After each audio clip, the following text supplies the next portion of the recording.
I saw a woman throw away the flowers I placed on my mother's grave. The following truths changed my life. I never expected a trip to my mother's grave would change my life forever. But when I caught a stranger tossing away the flowers I'd placed, I uncovered a secret that shattered everything I thought I knew. I'm Laura, and this is the story of how I found a sister I never knew existed. I always believed that the dead should rest in peace. My mother used to say, it's the living who need your attention, not the dead. But something changed recently. I found myself drawn to my parents' graves, bringing flowers every week. At first, it felt comforting. I'd place the flowers on my mother's grave and then my father's. But after a few visits, I noticed something strange.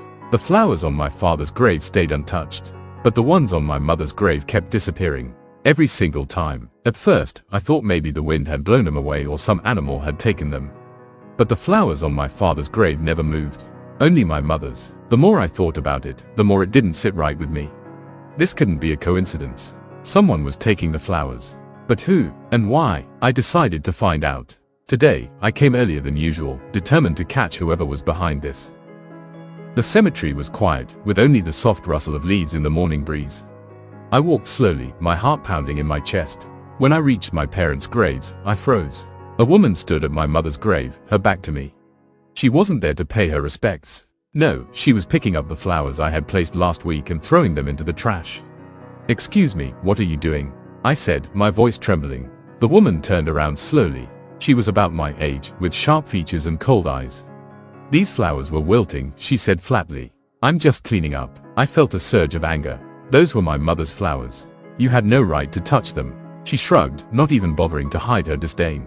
"Your mother, well, I suppose she wouldn't mind sharing, given the circumstances." "Sharing? What are you talking about?" I asked, confused and furious. She smirked. "You don't know, do you? I'm her daughter too." Her words hit me like a punch to the gut. "What?" I barely managed to get the word out. "I'm your mother's daughter from another man," she said, as if it was the most natural thing in the world.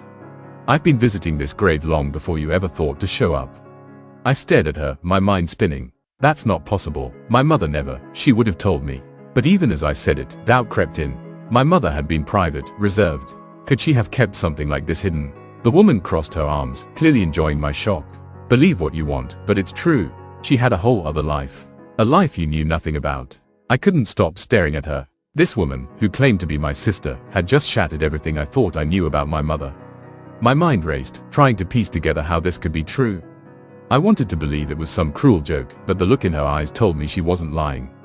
Could my mother really have kept such a huge secret from me?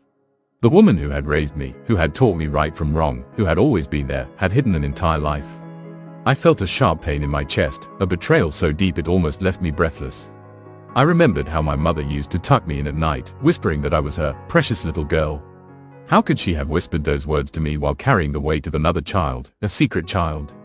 The memories I once held dear were now tainted, twisted by the revelation that my mother wound the porcelain I thought Cho was. But as much as I wanted to hate her for it, a part of me couldn't. She was still my mother, the woman who had shaped my life. Could I condemn her for a mistake she had made long before I was even born? I didn't know. And what about this woman, my sister? I tried to imagine what her life must have been like, always in the shadows, never acknowledged. Had she visited our mother's grave with a mix of love and resentment? How many times had she stood here, feeling like she didn't belong? I couldn't imagine the loneliness, the pain of being kept hidden. As I stood there, torn between anger and sympathy, I made a decision. Maybe I didn't know the whole story, but I did know one thing: this woman had suffered, just like I was suffering now. She wasn't the enemy. We were both victims of the same secret. Laura realizing her mother's mistakes. Then I took a deep breath, my voice softer this time. "I can't imagine what it's been like for you," I said. "I didn't know about you, and I'm sorry for that. But maybe we don't have to keep hurting each other." She looked at me, suspicion flickering in her eyes. "What are you saying?" "I'm saying that we're both my mother's daughters. We both have a right to be here, to grieve her in our own way. Maybe we can try to get to know each other. It doesn't have to be like this." She hesitated, her wall still up, but there was a crack in her tough exterior. "Why would you want to do that?" "Because I think it's what our mother would have wanted," I replied, feeling the truth of my words. She wasn't perfect, but I'd like to believe she loved us both. Maybe she was just too scared to bring us together. The woman's expression softened, just a little. "You really believe that?" Laura talking to her sister. I nodded. "I do, and I think she'd want us to find some kind of peace with each other." She looked down at the grave, her fingers lightly tracing the letters of our mother's name. "I never wanted to hate you," she said quietly. "But I didn't know how else to feel. It was like she chose you over me, even after she was gone." "I understand," I said, and I meant it. "But it doesn't have to be like that anymore. We can start over. We can try to be sisters." She looked up at me, a tear slipping down her cheek. "I don't know if I can just forget everything." "You don't have to," I assured her. "But maybe we can find a way to move forward together." For the first time, she smiled, a small, tentative smile, but a smile nonetheless. "I'd like that," she said. "I think I'd like that a lot." We stood there in silence for a while, side by side, two women who had been strangers until now. The wind rustled the leaves above us, and for the first time, the cemetery didn't feel so cold and lonely. It felt peaceful. A few days later, we met for coffee.